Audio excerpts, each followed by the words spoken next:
Hello，我係 Feel the Stone Tina。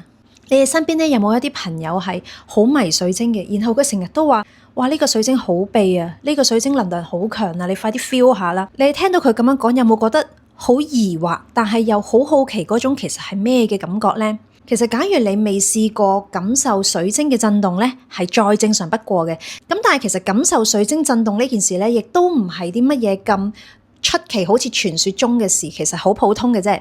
咁其實開業呢段咁長嘅時間咧，我都同過唔同嘅客人去觀察過佢哋，同埋同佢哋傾過好多偈啦。咁我發現咧，無論佢哋係天生定係後天咧，佢哋都有一啲共通點嘅喎。例如佢哋大部分嘅情緒啦，佢哋嘅五感咧係比較敏感同埋強烈嘅。另外就可能係咧上三輪嘅位置係比較活躍一啲。咁而且好大部分嘅人咧，佢哋都有冥想靜坐嘅習慣。點解會係咁樣呢？因為其實感受水晶呢一樣嘢咧，係同你嘅覺察力有好大嘅關係。講緊嘅覺察力咧，就即係你對自己嘅個人啦，以至到去你身邊嘅人啦、身邊嘅環境氣氛嘅一種感知同埋感受。我舉個例子，例如我哋行過公園，有草地嘅話，會有一啲草嘅氣味啦。如果濕濕地嘅話咧，會有一啲濕嘅泥土嘅味道啦。咁可能你會話啊，乜草有味嘅咩？泥土有味嘅咩？梗係有啦。大家知道好多香水嘅調香師都會調一啲香水，可能係泥土嘅氣息、春天嘅氣息。點樣會做得到咧？佢調完之後，佢嗰種香水噴出嚟，真係會令到你有呢種聯想嘅喎。因為好多人咧都冇一個咁細微嘅觀察力同埋一個感知力喺度，即係特別係我哋都市人咧，即係成日都好忙。有陣時你行過咗個公園咧，就行過咗啦，你根本就冇留意到呢一啲嘢。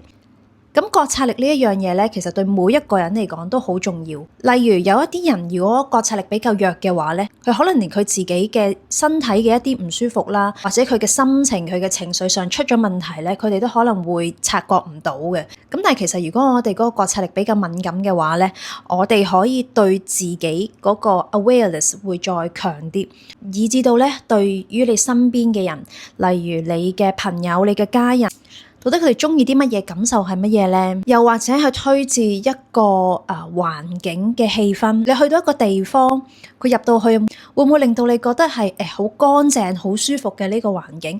咁嗰一樣嘢咧都係同能量有關嘅。例如我哋好多人都會去過教堂啊、廟啊，即使我哋冇宗教嘅信仰，有陣時我哋去旅行都會去過啦。咁唔知大家咧去呢啲地方嘅時候，你有冇感覺到行入去一個大教堂，或者行到去一個廟宇或者附近嘅位置，你入到去嘅感覺咧，你會覺得係好舒服、好寧靜，而且好神聖嘅。佢係好容易去牽動到你嘅情緒，但係同時間亦都俾你一種好安寧嘅感覺。咁嗰一種咧，其實就係屬於環境嘅能量啦。而感受水晶振頻咧，其實亦都係同我哋嘅覺察力有關。所以點解我頭先講咧，我發現好多人有呢個冥想同埋靜坐嘅習慣咧，佢都係比較容易去感受水晶能量。因為可能我哋一般人冇呢個練習嘅時候咧，係好少有機會係一個咁靜嘅地方去 focus 去注意我哋嘅感覺。咁所以咧，其實感受水晶嘅振頻咧，係可以靠後天去練習嘅。咁到底點樣練習咧？首先我哋要有一件水晶啦，任何嘅水晶都可以，唔使一定話要去特別花錢去買一啲人哋講話好高頻啊、好高能量嘅水晶嘅。咁但係咧，原石係的而且確咧係比起手串係會更加容易去感覺嘅。咁我哋可以拎一嚿你中意嘅水晶啦，咁然後喺一個好靜嘅地方，然後咧你將你嘅水晶咧放喺你嘅掌心度。好靜咁樣，慢慢去感受一下，到底你有啲乜嘢感覺咧？有冇感覺到一啲類似震震地啦，或者係你脈搏跳動啦，你血液流動嘅感覺咧？我見好多人咧去嚟鋪頭玩嘅時候咧，去到呢一個位佢就會同佢朋友講噶啦。咁但係唔係喎，我係有啲感覺，咁但係係應該有啲感覺啊，我都唔知嗰種感覺係嚟自嗰個脈搏啊，定係真係嚟自水晶咧？其實你記住呢種感覺就啱啦，你冇需要去否定佢嘅，因為呢一種就係應該每一個人都應該要感受到嘅嘢，例如你揸一件嘢喺手，到底佢嘅溫度、佢嘅大細、佢嘅形狀、佢嘅重量，同埋你自己嘅脈搏跳動啦，你自己嘅呼吸啦，你掌心嘅溫度啦，等等，呢啲係應該每一個人都應該係會感覺得到嘅嘢嚟嘅。然後你再練習多啲咧，你就會開始慢慢發現，當你揸住唔同嘅水晶嘅時候咧，可能你嘅思維、情緒都會有唔同嘅諗法。